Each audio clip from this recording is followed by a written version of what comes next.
Assalamualaikum warahmatullahi wabarakatuh. Kita bertemu di mata kuliah interaksi manusia dan komputer, dan kali ini bahasan kita adalah UI atau user interface. Apa itu UI? UI ini sebenarnya adalah media untuk berinteraksi antara kita dengan mesin. Dalam hal ini adalah komputer. Jadi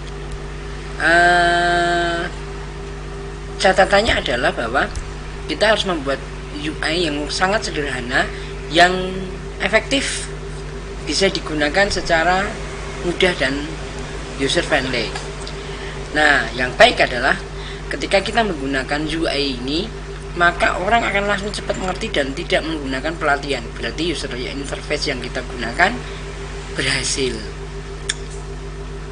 Nah, bagaimana itu bisa terjadi? Sekali lagi tujuannya di sini dikatakan bahwa user ini memiliki elemen bisa teks, link, tombol, gambar, dan bisa jadi yang lainnya, video misalnya.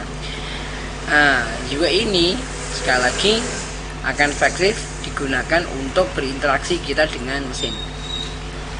Bagaimana pentingnya? Yang pertama adalah memudahkan interaksi pengguna dengan produk.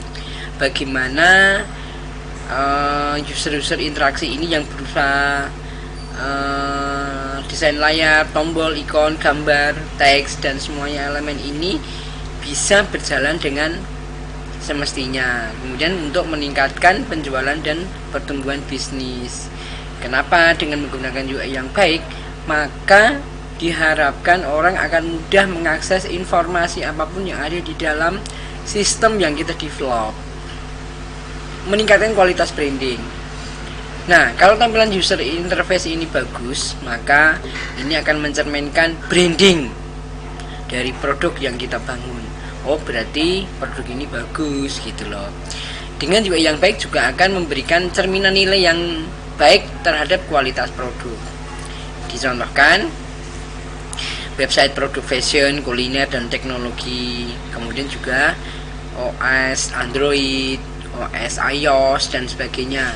Maka dengan demikian, maka ini akan mencerminkan branding yang baik terhadap produk yang dihasilkan. Bagaimana penggunaan elemen dalam UI? Nah, ini ada kontrol input seperti tombol, toggles, checkbox. Navigasinya ada slider, kolom search, ikon, dan lain sebagainya. Sistem informasi seperti tooltips, notifikasi, kotak pesan, dan progress bar. Elemen call to action CTA. Nah, ini kaitannya dengan tata letaknya. Komponen bentuknya tergantung dari tata letak. Bagaimana kita bisa menempatkan tata letak yang baik sehingga ketika kita mencari dan menemukan tata letak itu mudah, tidak pusing, dan standar atau konsisten. Warna, jangan menggunakan warna-warna yang mencolok, ngejreng-ngebreng sehingga mata kita menjadi cepat lelah dan capek. Sehingga tata warna ini disesuaikan sehingga menjadi tampilan yang menyejukkan. Tipografi, nah penggunaan jenis huruf misalnya, kemudian font yang baik untuk game bagaimana, dan sebagainya. Bagaimana grafisnya, penggunaan logo, gambar, dan sebagainya, juga dalam pemenuhan elemen visualnya. Karakteristik surface-nya bagaimana, jelas dan ringkas ya, tidak berbelit-belit, dan ketika dilihat itu jelas dan menunjukkan apa yang ketika klik apa yang didapatkan. Masih ingat what you see is what you get, WYSIWYG. Desainnya responsif, dilihat di komputer bagaimana, kemudian kalau dilihat di handphone maka akan bisa menyesuaikan atau sebaliknya. Inilah responsif. Informasinya terstruktur, tidak meloncat-loncat, kemudian tidak memasukkan elemen yang terlalu penting sehingga mubazir misalnya. Konsisten, jadi kalau misalnya ikon-ikonnya yang digunakan untuk ngeprint ya gambar print, untuk nyimpan ya gambar disk misalnya. Jangan menggunakan yang terbalik atau keliru dan sebaliknya, karena akan menjadi inkonsistensi. Kontras warna yang baik, penggunaan warnanya baik, tata warnanya bagus, sehingga ketika menggunakan menyejukkan mata dan tidak cepat capek. Intuitif, tidak membuat user berpikir bagaimana penggunaannya, pikirnya bagaimana ya menggunakannya. Nah, kalau masih mikir kayak gitu masih akan kesulitan. Meminimalisir waktu dalam mempelajari cara penggunaan. Sekali lagi sudah dikatakan, ketika orang menggunakan itu dengan mudah tanpa pelatihan, tanpa berpikir panjang, berarti sistem yang develop bagus. Mockup ini sebenarnya model yang mencerminkan dari bentuk yang sesungguhnya. Nah, dengan menggunakan mockup, maka penyampaian aspek visual termasuk gambar dan warna dan tipografi menjadi jauh lebih baik. Mockup sudah mewakili wujud yang sebenarnya.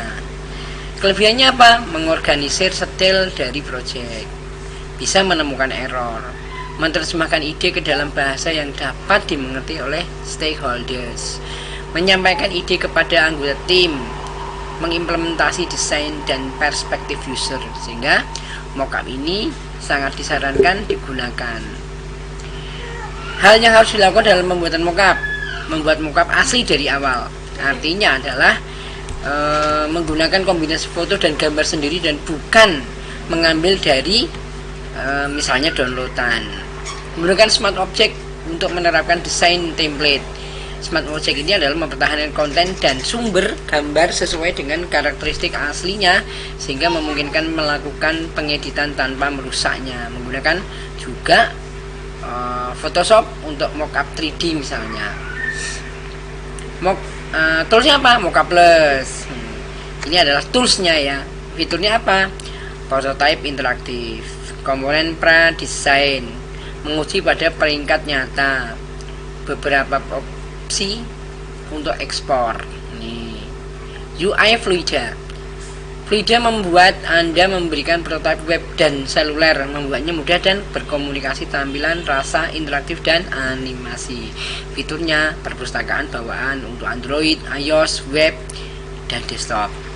Tambahan interaksi dan animasinya bagus, kolaborasi tim, dan project ekspor.